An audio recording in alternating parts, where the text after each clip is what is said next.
We had a special very special guest. Naka all caps para intense yung very special. Diba? Tapos sa sobrang surprise, even I was surprised. Yeah. Because I just found out today. Kasi you were absent Friday, we found out Friday. Yeah.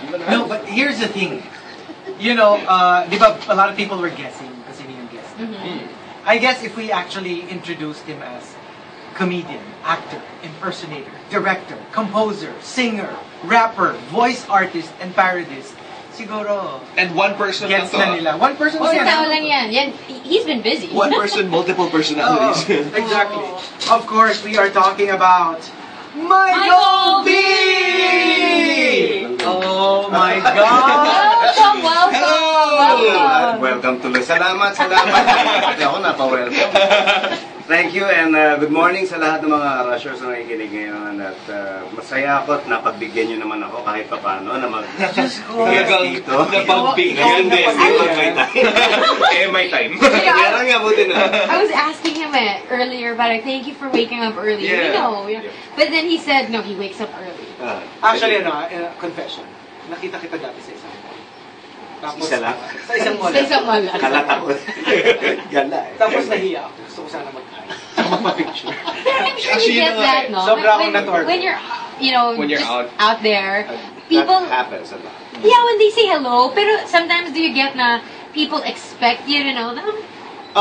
Well, not necessarily. Hindi talaga. Hindi. Pero there was this one time na nasa Boracay kami. Tapos merong couple na nagsisikuhan pa sila. Ikaw na, dali. Hindi, ikaw na. Ito, nahiya ako. So, they went up to me. At naglalaro kami sa sand ng mga kids. Tapos paglapit lang ganyan. Pwede yung pa-picture. So, I had to clean myself. Okay, sige. Binigay sa akin yung camera. True story. True story. Nagpa-picture sa akin.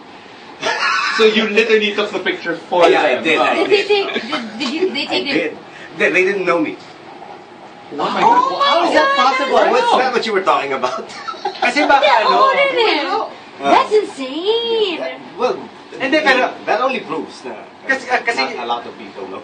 But also because you don a lot of costumes. Probably. Well, that's true. Yeah. Hindi, pero kasi like, diba, like, especially with comedians, people who make other people laugh.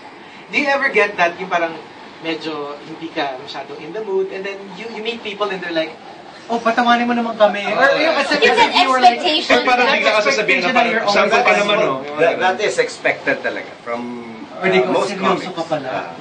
Sometimes other comedians get into trouble because of that. Talaga. I know ano. Diba? I'll tell you later. Di ba? Ay, seryoso ka pala. Do you agree that most comedians are serious?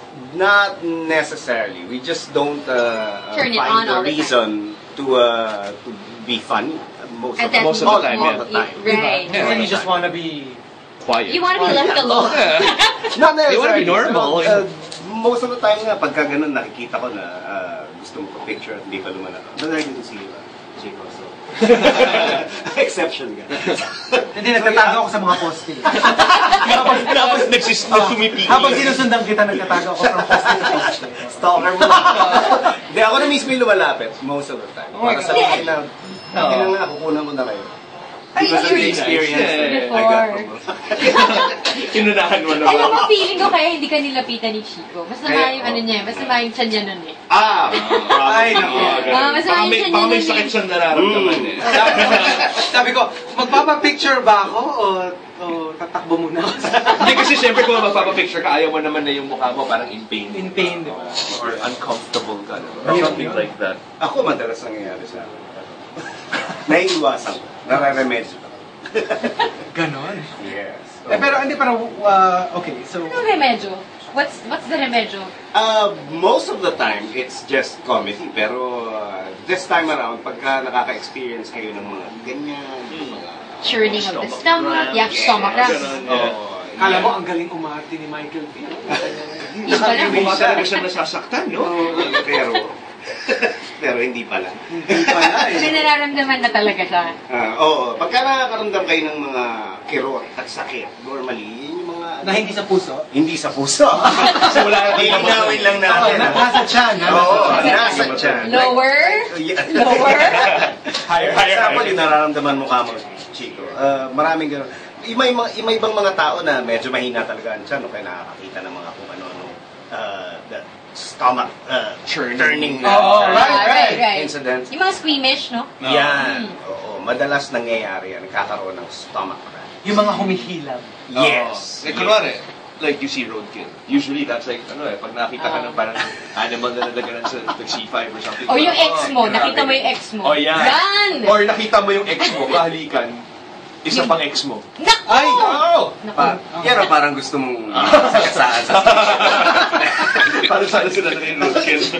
So, paninigas to. Yes, naninigas mo.